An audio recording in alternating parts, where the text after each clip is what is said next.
Hello friends, welcome back to my YouTube channel BotZoo tutorial and the lecture series of BSc first year botany.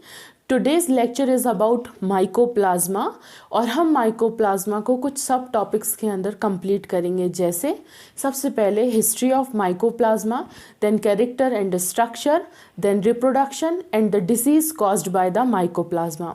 तो let's start with the history of mycoplasma. 1898 में scientist E Nocard and E R Roux ने cattles जो कि infected थी वॉवन pleuropneumonia से, उन kettles में से उन्होंने एक फ्लूइड को कलेक्ट किया और उस फ्लूइड में उन्होंने एक पिक्यूलियर ऑर्गेनिज्म को रिपोर्ट किया. After some time similar kind of organism जो है वो ह्यूमन बीइंग्स में भी देखा गया और इस ऑर्गेनिज्म को नाम दिया गया PPLO यानी कि pleuropneumonia like organism. After that 1910 में साइंटिस्ट वॉरेल एट ऑल ने इस PPLO को नाम दिया एस्टेरोकोकस माइकोइड. बट एस्टेरोकोकस माइकोइड टर्म या नेम बहुत सेटिस्फैक्ट्री नहीं था, तो इस ऑर्गेनिज्म को अनदर टर्म के अंदर पुट किया गया 1929 में बाय साइंटिस्ट नोबेक ने और इसे कहा गया माइकोप्लाज्मा. माइकोप्लाज्मा जो है टू वर्ड से मिलकर बना हुआ है, माइको प्लस प्लाज्मा. माइको से मतलब है फंगस फिलामेंट एंड प्लाज्मा जो है वो प्लास्टिसिटी को शो करता है. वो अब हम अभी स्ट्रक्चर में पढ़ेंगे. तो इसलिए finally international committee of nomenclature of bacteria ने माइकोप्लाज्मा को क्लास मॉलिक्यूल्स के अंदर पुट किया और फर्दर इसे 2 जेनरा में डिवाइड किया गया. फर्स्ट माइकोप्लाज्मा, सेकंड जेनरा था एक्लियोप्लाज्मा. तो this is about the history of mycoplasma, कैसे इसे माइकोप्लाज्मा टर्म दी गई. अब हम बात करते हैं कैरेक्टर्स के बारे में कि कौन कौन से कैरेक्टर्स माइकोप्लाज्मा पजेस करते हैं. सबसे पहले जो माइकोप्लाज्मा हैं ये फ्री लिविंग भी हो सकते हैं, पैरासिटिक भी हो सकते हैं और सेप्रोफिटिक भी हो सकते हैं. मतलब पैरासिटिक से मतलब है जब ये किसी होस्ट सेल के अंदर जाएंगे तो वहाँ इन्फेक्शन या डिजीज़ कॉज करेंगे, इसलिए हम बोल रहे हैं कि ये पैरासिटिक मोड को फॉलो करते हैं.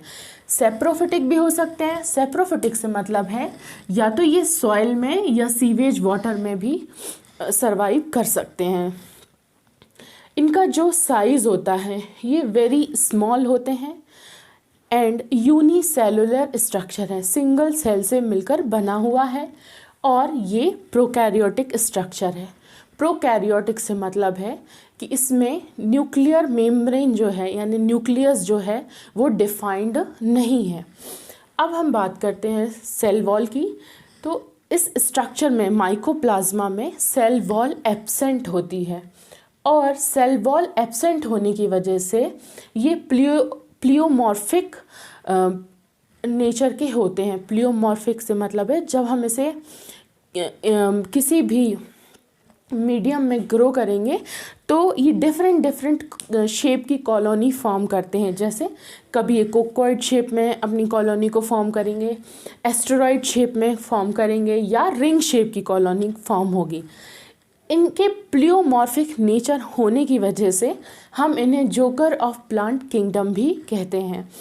अब नेक्स्ट कि ये प्लास्टिसिटी शो करते हैं. प्लास्टिसिटी क्योंकि इनमें सेल वॉल एब्सेंट है तो ये हाईली मतलब ये अपने इनका शेप भी फिक्स नहीं है, तो ये जब भी हम इन्हें बैक्टीरियल फिल्टर से पास करेंगे तो इजीली ये उससे पास हो जाते हैं.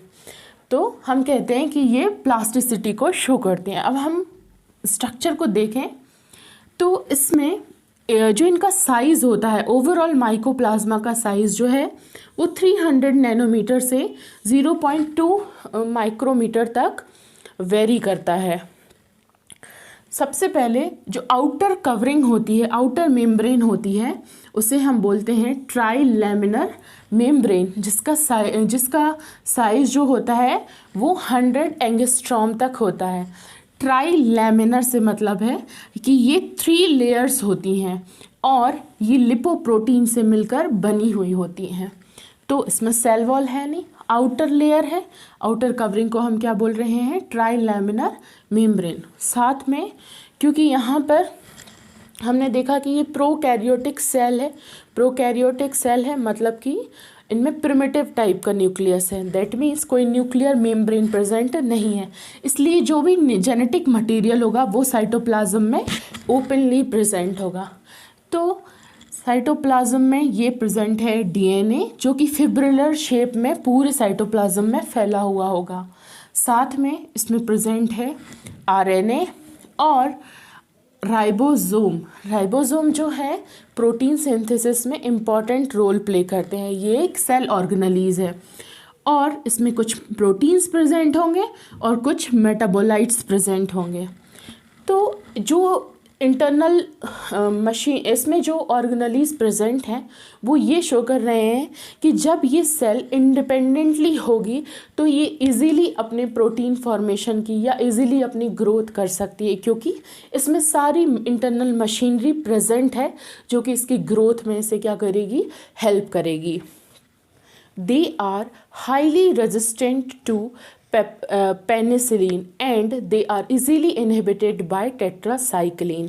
तो this is the structure of mycoplasma जो कि इम्पॉर्टेंट था। इसके बाद हम बात करते हैं रिप्रोडक्शन ऑफ माइकोप्लाज्मा। वैसे तो किसी पर्टिकुलर माइकोप्लाज्मा का रिप्रोडक्शन रिपोर्टेड नहीं है, this is the overall kind of reproduction, जिसमें जो भी एलिमेंट्री बॉडी होगी, कोई भी सिंगल सेल है, वो अपने आप को प्रिपेयर करेगी रिप्रोडक्शन में जाने के लिए, तो उसे हम बोलेंगे एलिमेंट्री बॉडी। और जब वो अपना स्ट्रक्चर में थोड़ा चेंजेस करेगी और अपने साइज़ को क्या करेगी? लार्ज करेगी, प्रिपरेशन करेगी कि अब उसे फर्दर डिवीज़न की फेज़ में जाना है, तो उसे हम बोलेंगे लार्ज सेल। अब इस लार्ज सेल में फिलामेंट्स बनना स्टार्ट होंगे और कोनिडिया फॉर्मेशन स्टार्ट होगा।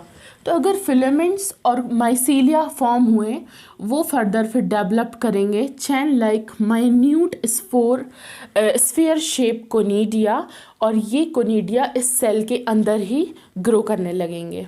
जब ये ग्रो करेंगे और ये कोनिडिया मैच्योर हो जाएंगे तो ये आउटर जो वॉल थी वो क्या हो जाएगी? रप्चर हो जाएगी और ये कोनिडिया क्या होंगे? रिलीज हो जाएंगे और as a independent elementary body behave करेंगे।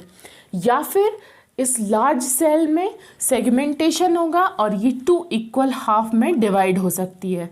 तो जो रिप्रोडक्शन की प्रोसीजर है या तो कोनिडिया फॉर्मेशन के थ्रू भी हो सकती है या सेगमेंटेशन की थ्रू भी हो सकती है।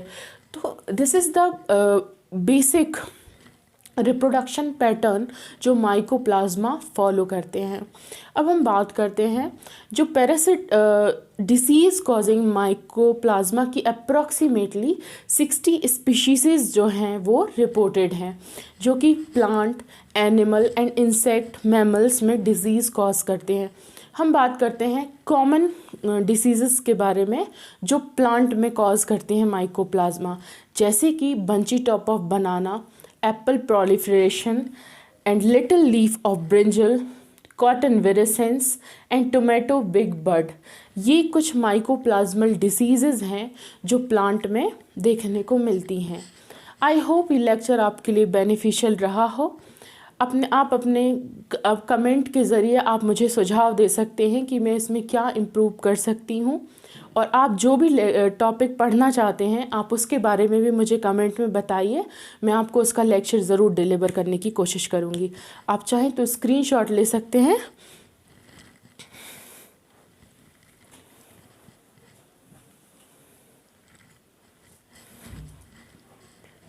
Thank you so much.